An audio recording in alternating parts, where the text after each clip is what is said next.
Olá, boa noite a você que nos acompanha de casa, ao vivo, hoje para a nossa terceira aula do curso Caos Contemporâneo, criado por Luiz Felipe Pondé, que está aqui à minha esquerda. E hoje nós temos um convidado especial para falar sobre o comportamento e o marketing no século XXI.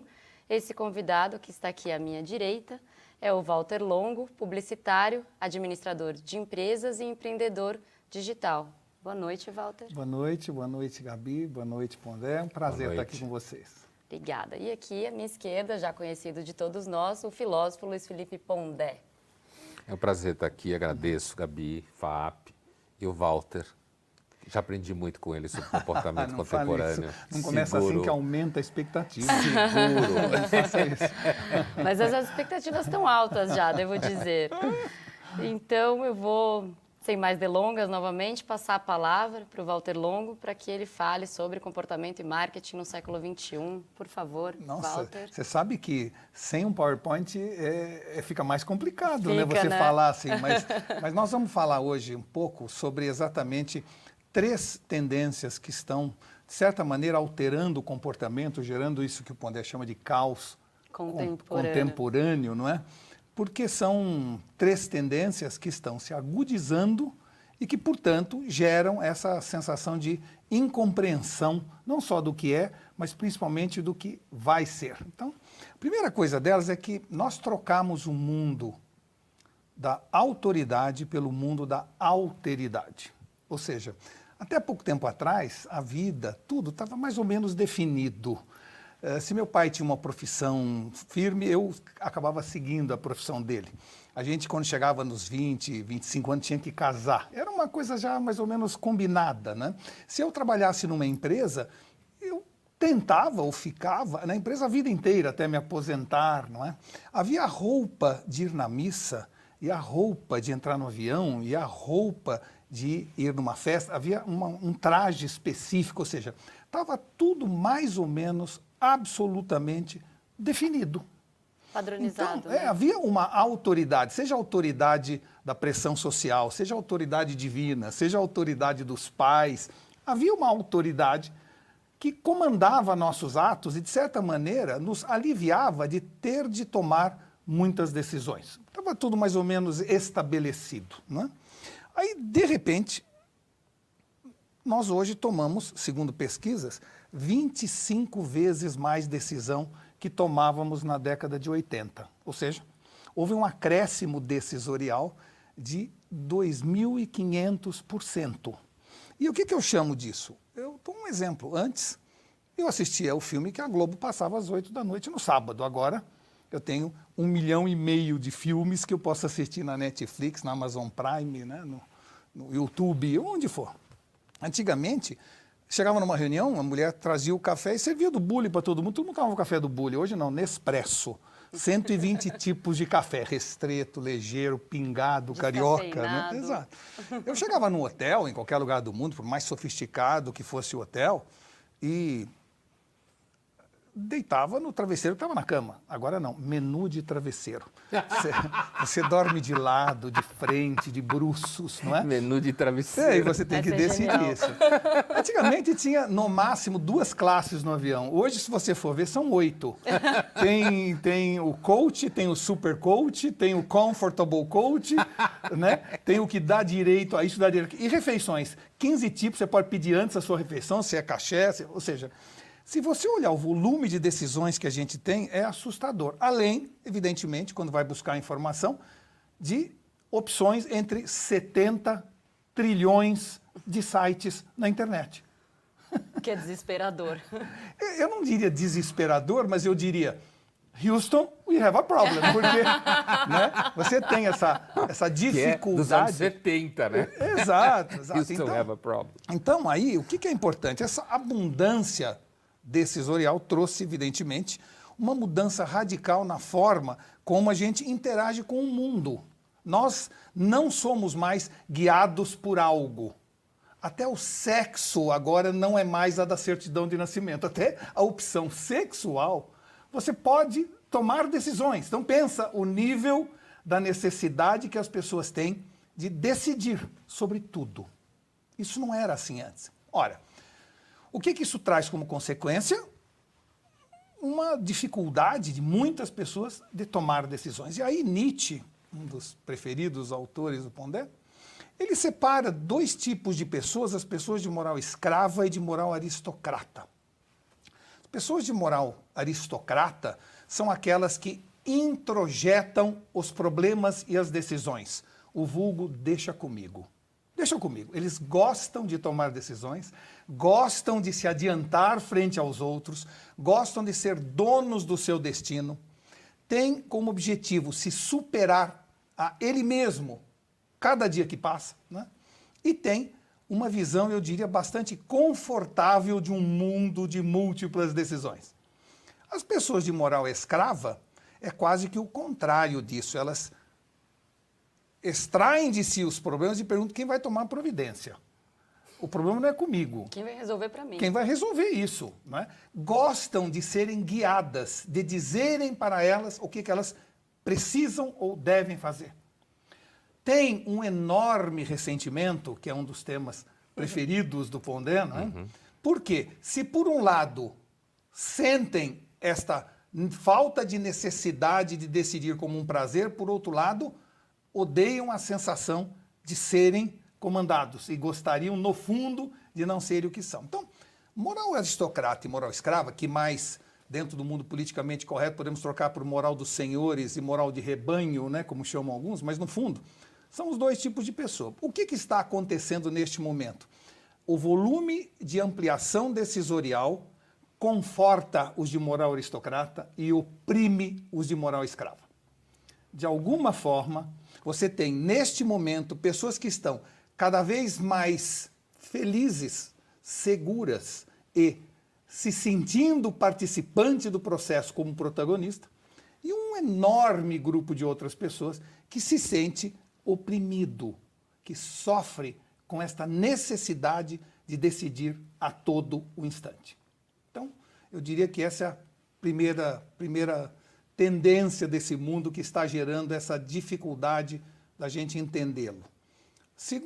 A segunda tendência, que também está talvez gerada a partir disso, é que nós estamos numa sociedade mais, ou cada vez mais mimada, cada vez mais individualizada. Uma sociedade que está sendo mimada por tudo e que está exigindo esta individualidade. Então, na sua casa hoje, antigamente a minha mãe punha comida na mesa, todo mundo comia a mesma comida. Agora não, a filha é vegana, o pai é macrobiótico, o filho é lactose free, e a coitada da dona de casa se transforma numa chief home officer para tentar administrar o estoque dessas loucuras que a gente criou, tá certo? Se a gente olhar, antigamente todo mundo negociava a tela da TV. Agora não, cada um tem a sua tela e consome o que quer, a hora que dá vontade, né? Antigamente tinha hora de dormir, agora não, cada um dorme no horário que quer, da forma que quer. Então, você tem uma sociedade que está cada vez mais mimada e o marketing está mimando cada vez mais. Ou seja, até pouco tempo atrás eu ia numa loja da Nike e comprava um tênis entre as 100 opções que ele me oferecia naquela prateleira. Agora não. Agora eu vou na Nike, na Quinta Avenida, e eu tenho lá uma Nike for You. Ou seja, eu vou lá e eu faço o meu tênis junto com os técnicos da Nike. Eu decido o tecido, a sola, a gáspia, o cordão, o zíper. Eu faço o meu tênis. Tem empresas de shampoo que não mais vendem shampoo na prateleira com vários ingredientes. Agora, eles fazem um questionamento para você na internet, se você tem cabelo crespo, liso ou cacheado, se você fez algum processo químico no cabelo recentemente, e em cima das informações que você manda, eles criam o seu shampoo. Cerveja, agora, eles mandam uma cerveja base para você, você diz, eu queria um pouco menos de malte, um pouco mais de lúpulo, até que eles fazem a sua cerveja e passam a entregar a cerveja com o seu rótulo. Então, se a gente olhar, o marketing está indo por um lado, onde a própria Nestlé já criou a dieta baseada no seu DNA. Ela faz um estudo de DNA seu, em cima disso, se dá a dieta. Veja, uma grande empresa de consumo massivo. Então, o que está acontecendo fruto desta necessidade de uma sociedade cada vez mais mimada? É que empresas daqui para frente precisam mudar radicalmente a forma como atuavam. Elas precisam ser cada vez mais simples nos seus produtos ou serviços, cada vez mais individualizadas na relação e cada vez mais flexíveis no processo. Quase como se fosse não mais a marca de poucos ou a marca de qualquer um, e sim a marca de cada um. E isso passou a ser não apenas um desejo, um objetivo, mas uma exigência do mercado. E quanto mais gente oferece coisas individualizadas, mais eu me assenhorio desta sensação e passo a exigir isso, né? Claro que isso traz como consequência também a efemeridade, porque na hora que tudo passa a ser individualizado, eu cada vez me aborreço mais com as coisas, né? Tem amigos meus que mandam um vídeo para mim e falam assim: Walter, assista até o fim, o vídeo tem 15 segundos. Eu falei, como é que ele queria que eu em 15 segundos cortasse, né? Não, mas, e é verdade, as pessoas param antes de 15 segundos. Então, isso tudo é consequência dessa sociedade cada vez mais individualizada, mimada, etc. E a terceira coisa desses fenômenos, então, o primeiro é a troca da autoridade pela alteridade, pelo volume de opções. A segunda, uma sociedade cada vez mimada, mais individualizada. A terceira parece o contrário da segunda, mas é o que gera o caos contemporâneo, que é o tribalismo. Nós estamos cada vez mais individualizados no consumo e cada vez mais tribalizados nas ideias. Ou seja, nós não estamos mais em busca da nossa ideia, nós estamos em busca da ideia que me faz pertencer a um determinado grupo, né? E isso é tão interessante que nós deixamos, em função dessa nova visão do chamado tribalismo, de discutir até faixas etárias. Hoje nós temos o que a gente chama não mais dos millennials, da geração Z, da geração X, e sim dos perennials. Pessoas que em qualquer idade se unem, não por idade, mas por identidade. Por mindset. Então, né? Moleques de 15 anos que jogam game com pessoas de 60 anos. Mulheres de 45 que se vestem como mulheres de 25 e frequentam o mesmo ambiente. Ou seja, porque o importante é a identidade. E essa tribalização deixa de existir indivíduos com ideias próprias, e sim pessoas que são canceladas se tentam ir contra a ideia da sua tribo a qual pertence. Então nós estamos, nesse momento, com um grave problema de tribalização. Por quê? Primeiro porque a tendência nossa sempre foi, através do viés de confirmação que o nosso cérebro processa, muito felizes cada vez que alguém concorda conosco e muito chateados quando alguém discorda da gente. A razão disso é um viés cognitivo, antropológico, que gerava o seguinte: cada vez que eu preciso pensar, eu gasto energia. Antes da gente cozinhar o alimento, a gente gastava muita energia na digestão. Então, o cérebro se acostumou, e a gente passou milênios sem muita evolução cerebral, porque não tinha muita energia para gastar no cérebro. Portanto, você não ter ninguém discordando de você ajuda a não gastar tanta energia. É quase que o corpo gera um prazer de você ver que o que estão falando vai ao encontro e não de encontro às suas ideias. Isso já é algo nato no ser humano, a gente sempre foi assim desde que o mundo é mundo. Só que agora esse processo está agudizado pelos algoritmos. Porque como os algoritmos estão em busca do engajamento, o algoritmo fica olhando o que o Pondé gosta. Não o que ele precisa, não o que ele deveria ouvir, mas o que ele gosta. E se ele para mais tempo na frente de determinada notícia, ou dá um clique de like, aí, então ele está perdido, aí acabou. Virá uma enxurrada de coisas que vão ao encontro daquela ideia, daquele conceito, daquele ídolo, do que for. Eu passo com isso a ter uma sensação que todo mundo pensa como eu. E passo a ser violento quando vejo que alguém não pensa como eu. E cada vez que os algoritmos me dão mais daquilo que eu acredito, mais eu fossilizo, sedimento e aumenta a minha crença de que eu estou com a verdade. Isto, levado ao extremo, é muito perigoso. Sim. Né? Estamos sentindo hoje na pele. Na pele, não só no plano político, porque hoje as pessoas cancelam outros por gostar de um ídolo musical, né? Tem a turma do sertanejo e a turma do pagode. E se odeiam. E da Beyoncé. E da Beyoncé. E da Beyoncé, exato. É inacreditável quando se pensa assim, não é só sobre o lado político que afeta a sua vida. Eu também não estou falando de futebol, né, de torcedor. Hooligans, né? Exato. Eu estou falando de qualquer assunto, hoje é um assunto agudizado pelos algoritmos. Qual é a solução para isso? Eu tenho certeza que nós vamos encontrar uma solução. Talvez a gente tenha que mudar, não é, o código dos algoritmos, e talvez o algoritmo devesse a cada 5 confirmações uma discordância, para você poder, no mínimo, receber informação diferente daquilo que vai ao encontro das suas crenças. Mas, por enquanto, esse é um fenômeno que está agudizando cada vez mais, e nós temos, então, uma sociedade que tem que decidir cada vez mais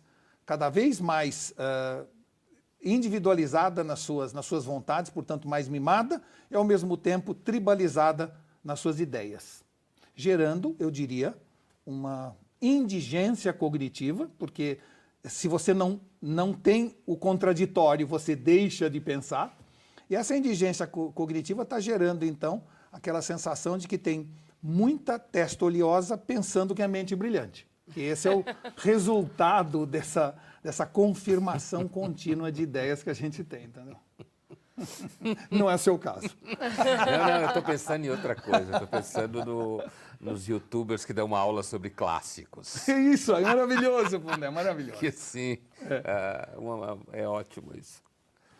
É isso. Então, eu acredito, para a gente começar a nossa conversa, né, que essas 3 tendências estão, de alguma maneira, contribuindo com o caos contemporâneo, que o Pondé tem muito mais para falar do que eu sobre esse tema.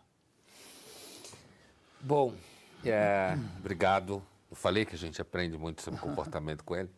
Então, assim, olha, eu queria começar falando algumas vezes, nos anos passados, eu fui à agência de publicidade, inclusive a convite do próprio Walter Longo e outras pessoas, para discutir cases, né? Discutir comportamento, clientes, o que estava acontecendo do ponto de vista sociológico, antropológico.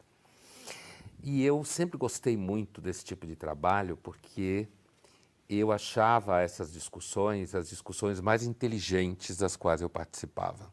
Sei que é uma ideia estranha, os próprios publicitários acham essa ideia estranha. Nós somos numa crítica muito grande de nós mesmos. É verdade. Mas a minha sensação é que isso acontecia porque aqueles profissionais ali estavam de fato querendo saber o que, sei lá, o que as mulheres brasileiras querem fazer com o seu cabelo. Porque se não soubessem fazer isso, eles iam acabar perdendo a conta, porque iam vender o shampoo errado, sei lá, né? Ia ler errado o comportamento das mulheres. E aí, dando aula em publicidade já há alguns anos, a impressão que eu tenho, inclusive isso tem muito a ver com os próprios professores, né? E também profissionais mais jovens, eu percebo que muita gente que atua na área de marketing e publicidade perdeu essa capacidade. A capacidade de ser honesto e dizer, eu quero vender isso para a pessoa. Acabou acreditando em algumas causas que se vende por aí. Então, tem uma piada que eu aprendi quando eu comecei na Folha, que eu gosto muito, que é uma piada sobre jornalista, né? Não sobre publicitário. Que é assim, mas são chifópagos. Então, é aí que está. A piada era a seguinte, qual a diferença entre o jornalista e o publicitário? Ambos vão para o inferno. O jornalista não sabe. Porque o jornalista está imbuído da ideia de que ele está salvando o mundo. Eu temo que alguns publicitários hoje também não saibam que vão para o inferno. Né? Também acreditam que estão salvando o mundo. E isso me parece uma perda, porque o que eu sentia e percebia é que ali você tinha pessoas ali que estavam de fato querendo olhar o mundo de frente. No sentido, voltando ao que falava o Walter, quando ele citou o Nietzsche, querendo olhar o mundo no sentido extramoral, como falava o Nietzsche. Quer dizer, suspende o juízo moral e tenta entender como a realidade é, né? Como que ela funciona. E agora não, todo mundo é moralista no sentido banal da expressão, não no sentido filosófico. que em filosofia ser moralista é analisar a natureza humana e comportamento. No sentido comum é você cagar a regra, né? Dizer como as pessoas têm que agir, o que é certo e errado. E aí você dá em coisas como, eu li tal livro e tem uma frase racista, que livro horroroso. Nunca mais eu vou ler fulano, e o fulano pode ser Shakespeare. No caso. Certo, né? Pode ser o próprio Shakespeare. Então, eu digo isso porque eu acho que essa tendência acaba impactando, inclusive, quando você quer fazer uma análise a partir do marketing, que é uma ciência social aplicada, essa é a definição da CAPES, né? Ciência social aplicada. Isso acaba impactando a própria atividade de marketing, porque você acaba não olhando para o mundo como ele é e você acaba acreditando numa ilusão de mundo. Isso você tinha que fazer com o cara. Agora você sofre da própria ilusão. E acaba acreditando, como jornalista, que está salvando o mundo, né? Que está indo para o céu quando morrer. Aí os publicitários e os jornalistas sonham em encontrar. Os jornalistas continuam acreditando nisso, assim, obsessivamente, que são o braço armado do bem na sociedade. Claro que a função é outra, seria, na realidade, colocar a discussão livremente. Bom, agora eu queria situar uma questão, que é um tema que me interessa bastante, que é essa ideia de que o marketing ele tem se transformado paulatinamente num grande narrador do mundo, né? Ele tem se transformado como você tem um avanço da sociedade de consumo e você tem a necessidade de vender tudo, né? Vender comportamento, vender ideia, vender causa, vender expectativa, tudo que faz parte do universo do desejo, isso se acirra. Então você tem que cada vez mais fazer com que aquela pessoa compre ou dê adesão ao que você está querendo fazer. Isso está na medicina, certo? Que é o modelo de medicina americano que está no Brasil. Ou seja, você gera procedimento, você gera atendimento, você gera custo. Você tem que gerar. Isso está, por exemplo, até na área da... Se a gente pensar em psicologia, os psicólogos sempre perderam para os psiquiatras porque o psiquiatra trabalha com capital. A indústria farmacêutica É por trás. capital. Exato. Então, o psiquiatra ele está ali envolvido com a atividade do capital enquanto tal. O psicólogo não, ele estava ali numa função meio de taxista. Varejo. Está no varejo. Tá Ele no estava ali varejo. vendendo a hora, né? E ganhando. De cada vez. Um de cada vez. Mas agora você começa a ter empresas de psicologia em que você tem profissionais que, sei lá, são da área de desenvolvimento de terapias. Isso vai ao encontro, por exemplo, de terapias cognitivas, comportamentais, quer dizer, Coach, etc. coaching. Isso vai virando negócio. Por quê? Porque as pessoas, elas têm uma tendência a querer sofrer menos. Sofrer menos nem sempre é a melhor solução para o sofrimento, certo? Sofrer Explique-se. menos. Às vezes, uma solução ou uma forma de lidar com o sofrimento é entender que esta é uma das condições estruturais Da vida. humana. Basta ler os grandes trágicos. Sim. Né? Então, esse processo está na educação. Na educação tem um problema a mais que a psicologia não tem, porque a psicologia, o número de pacientes só aumenta, porque aumenta diagnóstico. Saúde mental tá... Saúde mental é uma grande fronteira do capital no século XXI. E os pais não têm a mínima ideia do que vão fazer. Pai é o bicho mais perdido, assim. Você quer encontrar gente perdida, vai na numa escola reunião de de criança escola. pequena, né? Não tem a mínima ideia do que fazer. Pegam tudo das redes sociais, repetem modelos que vale hoje, amanhã não vale nada, né? Acabam criando esse tribalismo de posições. Quer dizer, grupo de WhatsApp de pais de escola de criança é um cenário de terror, né? De horror, né? Então, você acaba... As pessoas acabaram optando por ter menos filhos, né? A filósofa Susan Neiman, que é uma filósofa que eu gosto bastante em atividade, ela diz que as crianças sempre morreram muito. E, de repente, a saúde preventiva, social, pública, começou a salvar crianças. E aí os pais não sabem o que fazer porque eles sobram.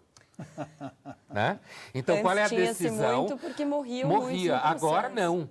Né? Agora, há algum tempo, não. Resultado, o que os pais resolveram? Não ter filhos. Vai que vive. Então, porque é um problema tão grande e o nível de insegurança, voltando ao que falava o Walter, quer dizer, o processo de decisão contínua, que você tem que ficar inventando o tempo inteiro. E aí começa a se perguntar, quando você ouve um pai e a mãe falando assim, não, outro dia eu escutava alguém falando assim, não, porque a gente tem que ensinar os jovens e as crianças quais são as virtudes para eles serem boas pessoas. É evidente que não se consegue fazer isso. A educação tenta isso há não sei quanto tempo. Você ensinar para as crianças certas virtudes para que eles vão ser boas pessoas. Então, eu acho que isso, no sentido geral, acho que tentar salvar o mundo é sempre um problema. Do ponto de vista cognitivo, com certeza. Porque você sai da realidade e você começa a operar no plano da idealização contínua. Eu dou esses exemplos da educação, que tem o problema da diminuição de jovens. Quem trabalha com educação sabe disso, é um fato estatístico, mas esse processo é um processo que já vem, eu especificamente acompanho ele desde 2010, com a literatura especializada pontuando isso, e a tendência é evidente. O único continente que você tem um crescimento populacional significativo é a África. Por quê? Porque você tem muita pobreza. Sim. Poucas mulheres trabalhando do ponto de vista da carreira, Falta de porque uma coisa é trabalhar, outra coisa é ter saúde carreira. pública também Não tem saúde pública, então. Então, eu acho que tem uma coisa, assim, em relação ao marketing, mas não é só em relação ao marketing, mas eu acho que a tendência é cada vez mais... outro dia eu via um comercial de uma marca importante, trabalhando com jovens, eu acho que sobre os jovens esse é o maior impacto, sobre criança, jovem, que é hoje um bicho super perdido, né? Adolescente, jovem de 18, 19 anos. Né? Ele, de repente, se você perguntar, ele acha que não é. Mas se você apertar, espremer, começar a falar sério, começa a aparecer esse tipo de sentimento. Por quê? Eu acho que há uma tensão necessária, quando eu digo necessária no sentido filosófico, quer dizer, estrutural, não conjuntural. Há uma tensão necessária entre atividade reflexiva e atividade de vendas. Os dois se relacionam e têm que se relacionar numa sociedade de mercado, porque a gente precisa do mercado. Né? Ninguém conhece forma de produzir riqueza e melhoria de condição material de vida que não seja via mercado. Né? Não tem. Né? Se tentou outra, socialismo, não sei o quê. Ainda tem um povo que fica falando isso, mas fracassou tudo. A atividade de mercado está vinculada à própria atividade do impulso individual de realizar coisas. Né? Você quer fazer coisas porque você quer fazer para você, porque isso vai significar avanço na sua vida em vários sentidos. Né? E aí fica difícil porque, muitas vezes, ao dizer isso, a pessoa entende que então você está dizendo que a sociedade de mercado é um paraíso, ou que a relação de mercado é uma relação que resolve todos os problemas. E a tensão está no fato de que, ao mesmo tempo que todo mundo precisa vender, porque senão você não sobrevive na sociedade de mercado, você tem que tomar o cuidado danado para que você não se perca nesse processo. Se você está vendendo uma geladeira, ou um carro, ou você está vendendo uma viagem pela CVC, ou seja lá o que for, você está vendendo aquilo. Quando você está trabalhando com ideias, quando você está trabalhando com pensamento, quando você está querendo oferecer e vender uma forma de olhar para a realidade que não produza uma espécie de encantamento estúpido em relação à realidade, a relação é tensa. O que não significa que não há relação. Sim. Significa que ela é tensa. E ela, quando ela deixa de ser tensa, é porque em algum momento você acabou se perdendo na cadeia de alienação do processo. E você está, na realidade, pensando para vender. E o que eu acho muito louco na sociedade de mercado, né?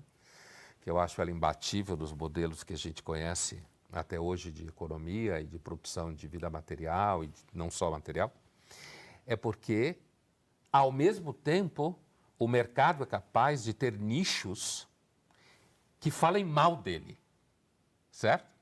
E isso eu acho uma das características mais imbatíveis do capitalismo. Mais imbatíveis, né? E é uma característica fundamental. É a permanência dos nichos que são capazes de fazer com que ninguém fique encantado com a sociedade de mercado, mas muita gente ficou encantado com o socialismo, outras formas. E ao ficar encantado, é que nem canto da sereia. Você perde qualquer possibilidade de reconhecimento da realidade. Porque você fica completamente preso, alienado nesse sentido. Siderado, né? Você fica completamente siderado e a gente não pode esquecer, e eu estou falando isso porque a gente está aqui numa atividade de redes sociais, né, de mídia social, falando com um monte de gente, né? E, assim, que é fundamental que o mercado não perca os nichos reflexivos que, entre aspas, não vende o que as pessoas querem. Porque, às vezes, as pessoas querem coisas que elas não sabem que querem, né? E eu entendo que o profissional de marketing não pode perder isso. Ele não pode cair no conto que todo mundo ou quase todo mundo cai. E entender que ele, de fato, tem que estar adiante da maior parte das pessoas. E reconhecer que há uma certa, digamos assim, um certo controle de qualidade da realidade que é dado por aquilo que a gente fala em filosofia, olhar negativo. Né? O olhar negativo sobre a realidade. Né? É uma coisa que o Hegel nos ensinou na filosofia e tal. O filósofo, a atividade de pensamento reflexiva, tem que olhar ali onde o mundo fracassa, onde ele dá errado, para você conseguir entender quais são as contradições que de fato acontecem no mundo. E eu acho que o profissional de marketing hoje, como tudo está virando marketing, né, ele é uma das figuras mais fundamentais para manter um certo nível de inteligência, né, operando nas relações comerciais, e não desistir e não fazer, por exemplo, eu encerro por aqui, como uma vez eu vi uma marca vendendo um certo produto, que aqui pouco importa qual é, porque servia qualquer produto na realidade, e a assinatura, digamos assim, do comercial era eu quero fazer uma diferença no mundo. Se você conseguir não deprimir, pagar as contas, não morrer cedo e ser minimamente satisfeito com alguma medida da sua vida, você já fez uma diferença gigantesca no mundo, porque a maioria não consegue isso. Mas é evidente que o comercial queria dizer que o jovem deve, sei lá, ser um Steve Jobs. E o Steve Jobs dizia isso, né? As pessoas não sabem o que querem porque não sabem o que podem querer. E num mundo que tudo evolui tão rapidamente quanto agora, isso é ainda mais verdade. Tem coisas que eu não sei se eu quero, porque eu não sei que eu posso querer. Eu nem sabia que eu poderia querer aquilo, porque eu não sabia que aquilo poderia existir. Né? Então, eu acredito muito que, no fundo, isso que o Pondé falou, é uma das coisas mais fundamentais, que é o seguinte: nós não podemos perder a noção que nós vamos para o inferno. É basicamente isso aí. Não podemos perder essa noção. Né?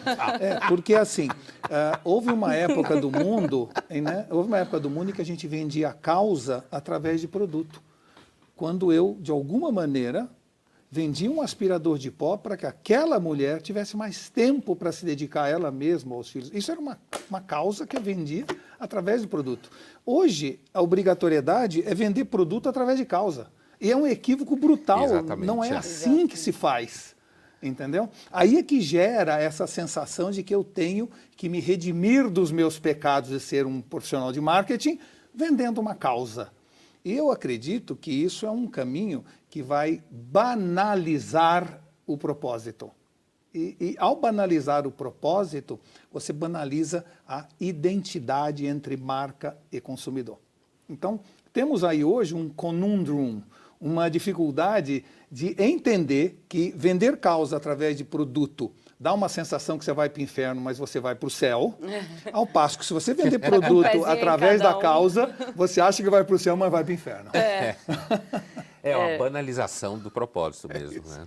Eu ia puxar por aí, né? Eu acho que, na verdade, a minha percepção é que o marketing adentrou, fez esse casamento com as causas, enxergando nichos e segmentação de pessoas. Então, vamos segmentar O Itaú é feito para todo mundo, o Bradesco é feito para... Enfim, qualquer que seja. Então, começou-se a perceber, talvez, que tinham potenciais públicos com alto poder aquisitivo e que não se viam representados. Então, como representá-los? Como trazê-los? Como incluí-los, né? Pensando que a propaganda doriana colocava a família branca, heteronormativa, etc. Então, me parece que o marketing pegou isso e quis desconstruir, que é a palavra mais da moda, desde que assim, o Derrida inventou a palavra, ele inventou para uma hermenêutica, virou outra coisa. Virou marketing. Né? Foi capturado. Exato. E assim, se você pensar, por exemplo, isso que você falou da descoberta dos nichos, a importância que o marketing americano teve na chamada Revolução Gay, Sim. fundamental. Exatamente, de né? enxergar a Ter pessoa. enxergado isso que ninguém enxergava, né? Um nicho de Alto consumo. poder aquisitivo, não tinham Que filhos importa no com começo. quem você dorme, né? Que importa, quer dizer, ali você tem uma potência de consumo gigantesca. Exatamente. Essa inteligência que eu me referia. Que traz, por outro lado, como consequências, vamos dizer assim, se a gente entender que democracia era o governo da maioria e agora está se transformando paulatinamente no governo das minorias, né? O marketing, de certa maneira, fez o mesmo caminho, saindo de uma visão genérica aspiracional para uma visão identitária. E ao buscar identidade de múltiplos, corre o risco de não se identificar com ninguém. Sim. Tem esse lado também, porque é muito interessante o que o Mondé falou, que é o seguinte, toda vez em que você faz algo, dentro dele tem o germe da própria destruição. Né? Aliás, o Maturana fala muito de autopoiese, que é essa definição do ser vivo. O ser vivo a forma de definir não é se ele reproduz, porque tem ser vivo que não reproduz, não é se ele respira, porque tem ser vivo que não respira, mas ser vivo é aquele que faz a autopoiese, tem essa capacidade de regenerar-se a si mesmo, de produzir e de destruir a si mesmo. Né? Então, dentro dessa visão, o marketing tem essa capacidade, e o capitalismo tem essa capacidade, né, de gerar germes de destruição que fazem com que o corpo se mantenha vivo por mais tempo, né? E que é o que você comentou. E, de certa maneira, a imprensa faz isso quando coloca lá no cantinho uma verdade que não interessa àquele determinado veículo, né? Mas para não dizerem que ele não falou, que ele é isento, a chamada falsa isenção. Né? A gente entende fake news como falar mentiras. Não, esconder a verdade é tão fake news quanto falar mentiras. E isso também tem uma tentativa de você, seja de um lado ou do outro, seja da direita, da esquerda, seja de crenças de um lado ou crenças do outro, as pessoas ficam com aquela sensação, não, eu vou ter que dar essa notícia, mas eu vou ter que dar ela de um jeito para não dizerem que eu não dei. Sim. E o capitalismo também, eu tenho que falar mal de mim para continuar vendendo. Eu vou falar um pouquinho de mim para que não critiquem. Contar minha história. Vocês não precisam criticar, eu me critico. Sim, Contar minha história de superação. Contar minha história de superação. Exato, exatamente, é muito gozado. Se expor, isso é muito comum em redes sociais. Vulnerabilidade. Né? Falar, é impressionante, eu lembro anos atrás, psicólogos falando de vulnerabilidade, hoje virou assim, coisa de plástico. Não, é palavra de ordem, se você não se coloca vulnerável, se você só coloca perfect life, acabou, você não gera conexão. Eu lembro do sociólogo Frank Furedi, né, que é um autor que vai dar aula aqui no nosso curso, um sociólogo húngaro radicado na Inglaterra, sem tradução até hoje no Brasil, apesar que tem muita gente que o lê no Brasil em inglês, original. Ele publica um livro em 2004, se não me engano, ou 2003, chamado Therapy Culture, que a gente usou muito aqui, né? E esse livro, que é fruto de uma pesquisa que ele fez nos anos 90, né, até 2001, na virada do século, sobre palavras da psicologia que aparecem na mídia de língua inglesa. Né? E ele vai fazendo, no livro, na época, inclusive, ele vai apresentando as curvas, crescimento do uso de palavras de psicologia na educação, por exemplo. Né? E um dos exemplos que ele dá nesse livro é que isso é um livro de 2004, hein? Profético. Ele diz assim, quando você for à escola do seu filho, comece a conversa com a professora falando que você está mal. Diga logo que você é vulnerável. confesse. Porque se ela não encontrar nenhuma vulnerabilidade em você, ela vai pensar muito mal de você. Olha. Né? Então, já comece a conversa confessando, porque ela já parte do pressuposto que alguma coisa está errada dentro daquela casa. E isso daí hoje se transformou numa regra universal. Não, influenciadores falam abertamente quando vão dar dicas de como se posicionar nas redes sociais. Uma das grandes, acho que a maior dica de todas é não poste só fotos perfeitas, com câmera perfeita, com Photoshop perfeito. Você precisa mostrar real life, você precisa expor as suas vulnerabilidades, porque é isso que gera conexão. É o fim do macho alfa. Vamos deixar claro. Esse macho alfa aí, é o fim do coitado. macho alfa. Ele já foi para a lata do lixo da história. E aí as mulheres héteros sofrem por causa disso. Porque elas sentem falta, no fundo. Sofrem tanto, coitadas. Voltando. Eu quero trazer um outro assunto que a gente passou já, mas não explorou, que é a questão do propósito, né? Me parece, e aqui eu divido essa angústia com o Pondé por conta de anos aqui, né, na docência, na FAP, dos nossos alunos, acompanhando a mudança, né? Dei aula durante 12 anos, Pondé 25, né? Então, eles mudaram muito, né, nesse tempo. E são gerações que vêm mais angustiadas, gerações que vêm, e aí tem vários estudos, tomam mais remédio, transam menos, bebem menos, ficam mais próximas aos pais, etc. Não tem tanta necessidade de independência. E são gerações ávidas por propósito. Eu discutia muito isso porque o Pondé criou uma disciplina de comportamento contemporâneo que eu assumi durante muito tempo aqui na graduação de comunicação da FAP. E aparecia em toda a aula a angústia deles buscarem propósito. E eu acho que o marketing também nada de braçada nisso, sim, né? Porque percebe essa angústia nada das de novas... braçada, mas não consegue suprir. Não, porque é impossível de suprir, na verdade, por isso, mas tenta dessa maneira, né? Porque o propósito virou o grande pilar, né? A grande busca das pessoas. É interessante esse assunto. Tem algo que vale a pena quem tiver interesse mais fundo na internet, chamado Universo 25. O Universo 25 foi um experimento feito por um cientista chamado Carl Jung, e chama o Universo 25 porque ele fez o mesmo teste 25 vezes. Ele colocou num local enorme 4 casais de ratos. E nesse local ele pôs água em abundância, comida em abundância, temperatura controlada, falta de predadores, o paraíso para os ratos. Paraíso. E eles, claro, começaram a fazer amor sem parar, não é? Porque procriar. Já procriar. E não tinha o que fazer lá, né? Exato. Normalmente assim. Quando chegou, segundo os relatos dele mesmo, a 600 ratos num universo com capacidade para abrigar 2.000, começaram os problemas. Alguns se isolavam e não queriam mais se relacionar com os outros.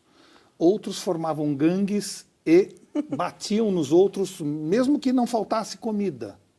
Um outro grupo começou a atacar os filhotes daqueles que tinham filhos, que estavam cada vez mais raros. E o fim disso, 5 ou 6 meses depois, era a exterminação de todos os ratos por eles mesmos. Nossa. Sendo que, autoflagelação. De alguma maneira, ele fez isso 25 vezes, assim 25 vezes provou-se o mesmo fato.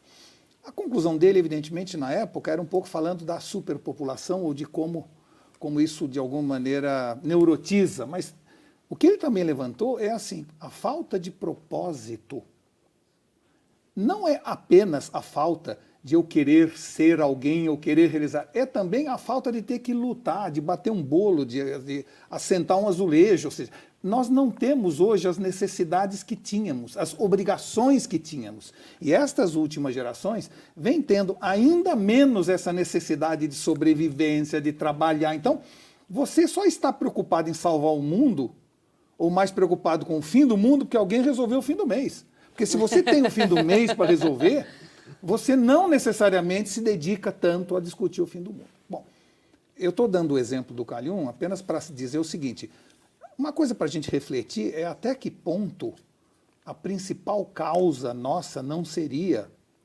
existir e lutar para que isso continuasse acontecendo. Na hora em que eu tiro das pessoas a necessidade de luta pela existência, né?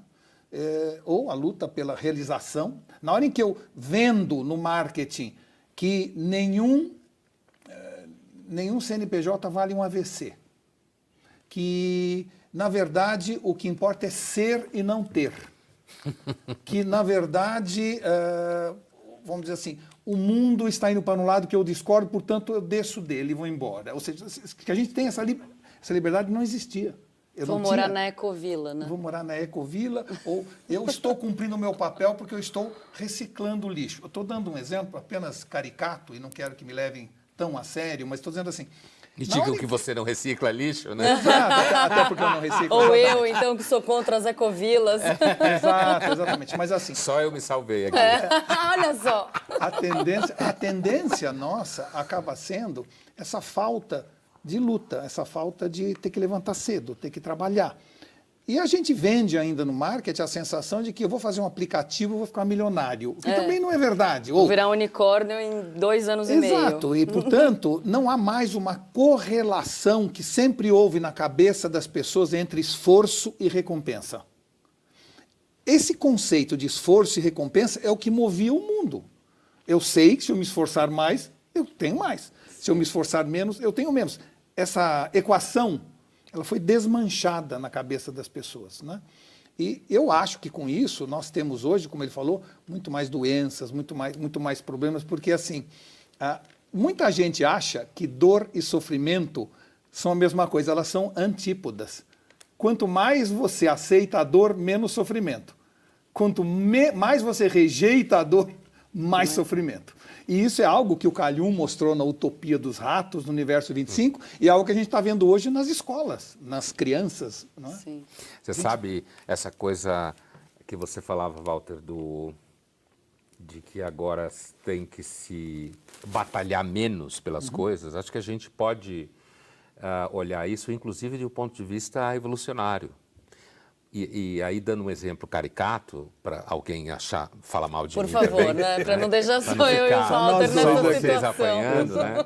Que, por exemplo, esse hábito que hoje as pessoas têm, que está um pouco na primeira característica que você descreveu, que é essa coisa de eu vou comer, e aí tem que ser sem lactose, com isso, sem aquilo, e aí você muda o prato, enlouquece o garçom. Eu tenho vários esportes antropológicos, assim. Um deles é em restaurante, ficar olhando as pessoas escolhendo pratos, prestando atenção como elas falam com o garçom. É enlouquecedor, cara. Tem gente que desconstrói. Que é aquele prato com outro molho, sem aquela carne, com outra... Não dá para tirar a carne, né? Então, assim... Isso daí, a gente passava fome até ontem. É isso mesmo. A humanidade passou fome, a sua história e pré-história inteiras passou fome. Certo?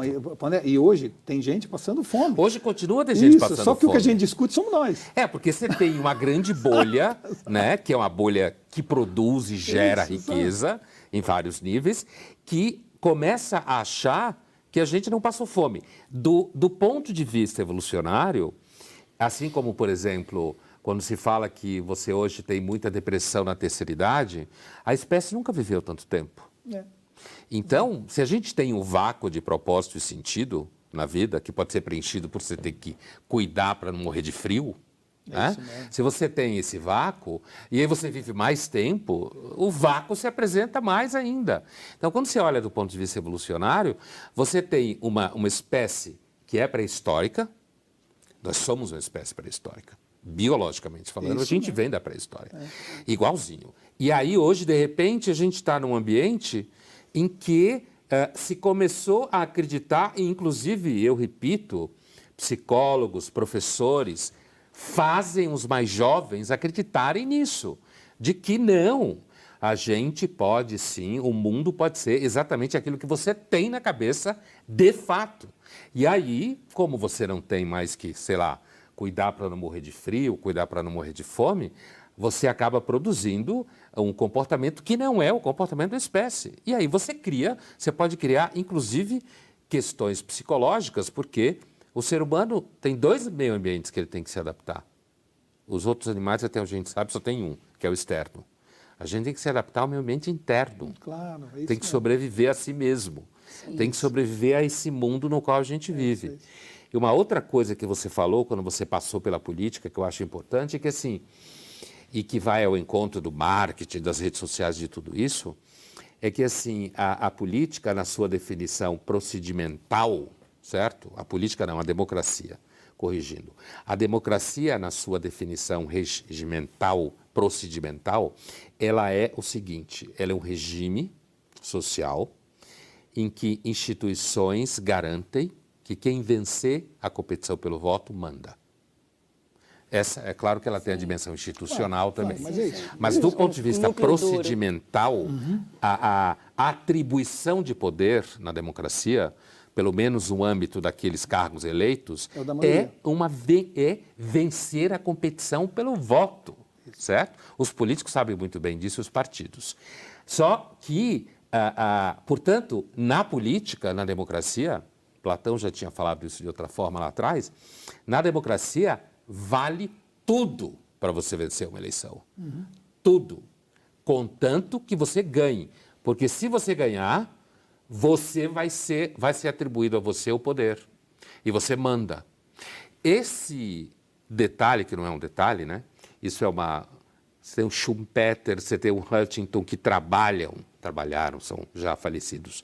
Essa ideia procedimental, ela é fundamental porque ela leva ao coração da importância que tinha os grandes marqueteiros, como se falava em política, no passado, recente, e hoje que tem as mídias sociais na política, o impacto na política. Então, não há como imaginar uma democracia que traga a soberania popular através da competição pelo voto, que não traga junto a possibilidade de você mentir ou falar o que você quer, ou inventar a história que você quer para ganhar a eleição. E é assim que funciona.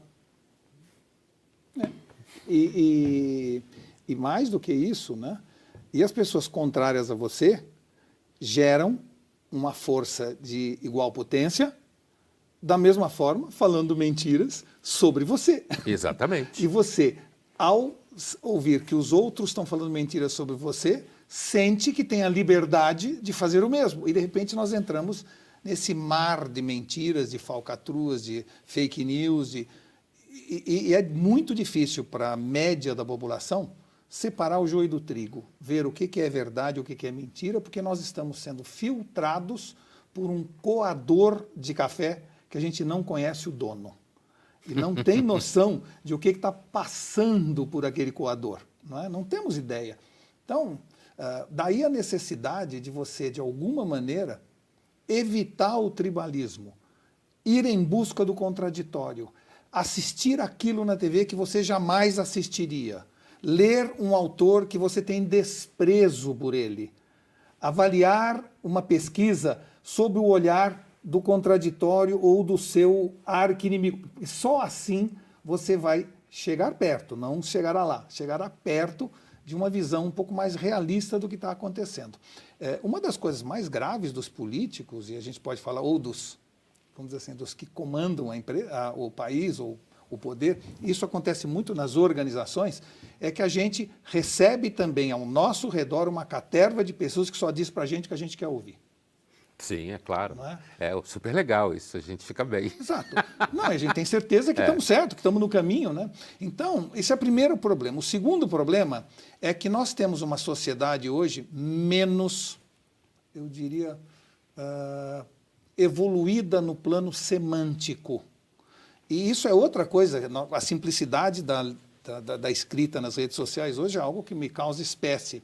As pessoas não sabem, por exemplo, a diferença entre enfrentar, confrontar ou afrontar. Não sabem a diferença. Se você escrever qualquer um dos três, eles vão entender a mesma coisa, quando são coisas absolutamente distintas, né? A gente perdeu a sintonia fina. E isso é muito grave, porque é através da sintonia fina que você forma juízo de valor. Se você não sabe a diferença entre enfrentar, defendendo as suas causas com veemência, afrontar, que é partir para a ignorância, ou confrontar, que é dar porrada, se você não sabe essa diferença, você não consegue nem julgar se você está certo ou errado. Você já perdeu o juízo de valor. Então, acredito que fatalmente nós vamos ter que resolver esse problema através de uma revolução da educação. E não é, novamente, com giz, lousa e professor que a gente vai resolver isso. E talvez esteja aí a nossa grande, eu diria, a nossa grande missão. Não é? Eu tenho defendido muito, dentro da evolução do marketing, o conceito de education, que é o conceito de juntar o poder do advertising com o propósito do education.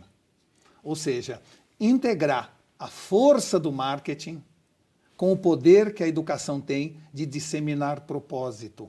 Então, em vez de a gente ficar fazendo campanhas sobre meu produto é ecológico, vamos criar cursos de ecologia e dar consciência ecológica para o público. Se eu sou uma fábrica de colchão, vamos criar um curso para ensinar a importância do ritmo circadiano, a importância de dormir bem, o que os beta-amiloides resolvem ou criam no seu cérebro e te prejudicam a saúde.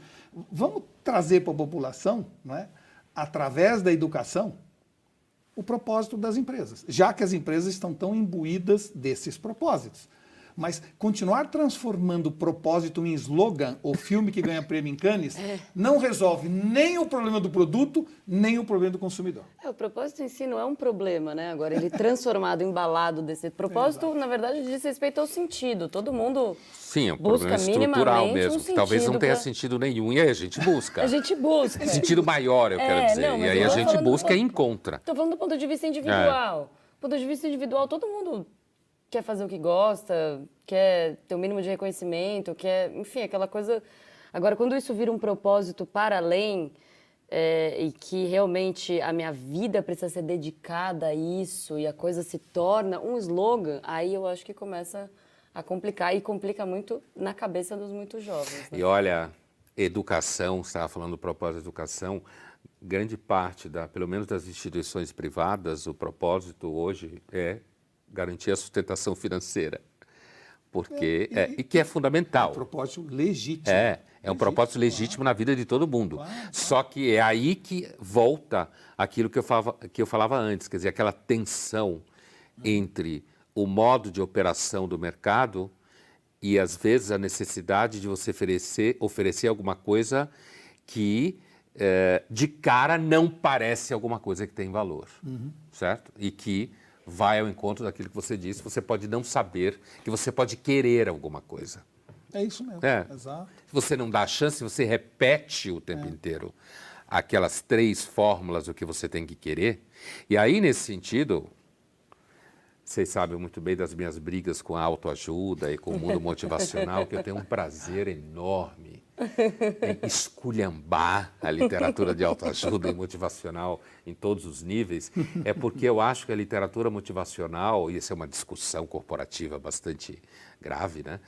A literatura motivacional ou a autoajuda, ela, na realidade, ela acaba com as pessoas. Acaba com as pessoas, porque você entra num ciclo de vício, porque esse tipo de literatura, ela parte do pressupostos reais, problemas reais. Isso. Me sinto só, não sou amado, Baixa autoestima. estou Não inseguro, sou reconhecido. baixa autoestima, são todas coisas reais. Ou seja, você tem uma demanda real, por isso você vende tanto. Claro. E aí, o que acontece com a literatura motivacional? No caso motivacional, inclusive no mundo da empresa, é porque você tem que fazer com que as pessoas se sintam bem para produzir. Claro. Isso é um problema da sociedade de mercado, tem que ficar todo mundo feliz. Exato. Produzindo para gastar, depressivo comprar, não produz. só para o mundo da psiquiatria e da indústria farmacêutica. Produz, eu digo, demanda. Sim. Né? Produz demanda. Mas é claro que do ponto de vista da produção, não. E aí, quer dizer, quando você olha para essa demanda verdadeira e aí você começa a vender soluções falsas, aí você tem a literatura motivacional de autoajuda. É isso mesmo. E aí a pessoa fica presa naquele ciclo, e é um ciclo que, assim, é solução imediata. Solução imediata. E eu tenho... Que não soluciona. Que não soluciona, claro. Não soluciona de forma nenhuma. Primeiro porque talvez não tenha solução. Mas, assim, os produtos são muito pobres, eles são muito clichês, né? e as redes sociais navegam muito em cima disso. Agora, ao mesmo tempo, eu continuo achando, e na realidade esse curso ele é uma espécie de certa forma, um grande experimento, né?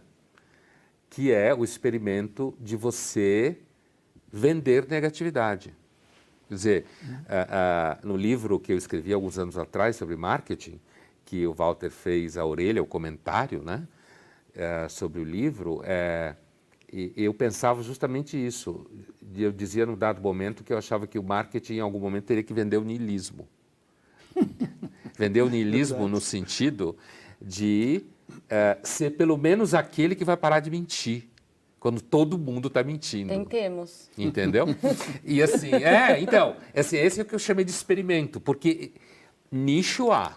É muito Eu acho que interessante as pessoas que você cansam falou de ser enrolado. de autoajuda, etc., porque o Jerry Seinfeld falava que quando ele ia comprar remédio, ele ficava sempre em dúvida entre ação imediata e efeito prolongado. Ele tinha essa dúvida, ele queria os dois e não conseguia um remédio que fizesse esses dois efeitos. Exatamente.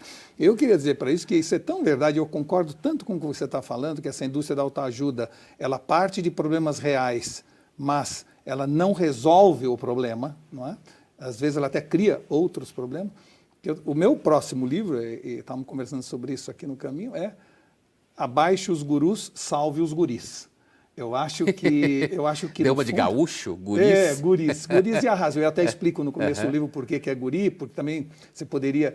Primeiro porque rimou melhor, mas eu poderia dizer piá, poderia dizer qualquer outro nome. Né? Piá, guri. Piá, exato. Mas assim, o mundo está indo para um momento onde a inteligência artificial está assumindo as funções que antes cabiam ao ser humano.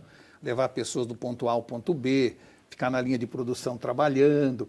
E toda a educação nossa não levou em conta que, no fundo, a próxima missão humana é sonhar, imaginar, ir além, concluir o que ninguém concluiu. Por quê? O que é repetitivo, o que é produtivo, né? Isso vai para a inteligência artificial. Portanto, nós estamos treinando um exército de pessoas obsessivas por produtividade, quando, na verdade, produtividade é um conceito industrial e mecânico, não é um conceito imaginativo. Então, nós temos que voltar, de certa maneira, a imaginar, a sonhar. Quando a gente vê os grandes navegadores que se jogavam tendo uma caravela, né? Aquela coragem, que é outra covardia do caos contemporâneo, a covardia, eram pessoas que imaginavam, que sonhavam, que tinham objetivos transcendentes. E a gente acabou esquecendo um pouco isso na aventura humana e entrando no dia a dia, e os gurus acabam nos ensinando como é que você ganha mais dinheiro, como é que você emagrece mais rápido, como é que você fica mais rico. Quando, na verdade, tudo isso não resolve o problema principal, que é o grande questionamento de onde eu vim, para onde eu vou e o que eu estou fazendo aqui. Sim. Isto é o que, no fundo, incomoda as pessoas. E se você não resolve isso, se você não deixa a sua marca, se você não consegue, de alguma maneira, fazer diferença no mundo, eu parto do princípio, Pondé, que se em 1969 já existisse a inteligência artificial, nós teríamos chegado à Lua mais rápido, mais barato e com mais segurança. Mas nenhuma inteligência artificial teria sonhado ir à Lua. Isso é humano. É esse lado de imaginar, de querer ir além, é isso que nos move, sempre nos moveu, e de repente a gente esqueceu do papel do humano. A Revolução Industrial deu a gente uma visão de produção, produtividade, eficiência, eficácia. E nós paramos de sonhar, paramos de imaginar, paramos de entender o que nós estamos fazendo aqui. Você sabe, você falou de ir à Lua, né?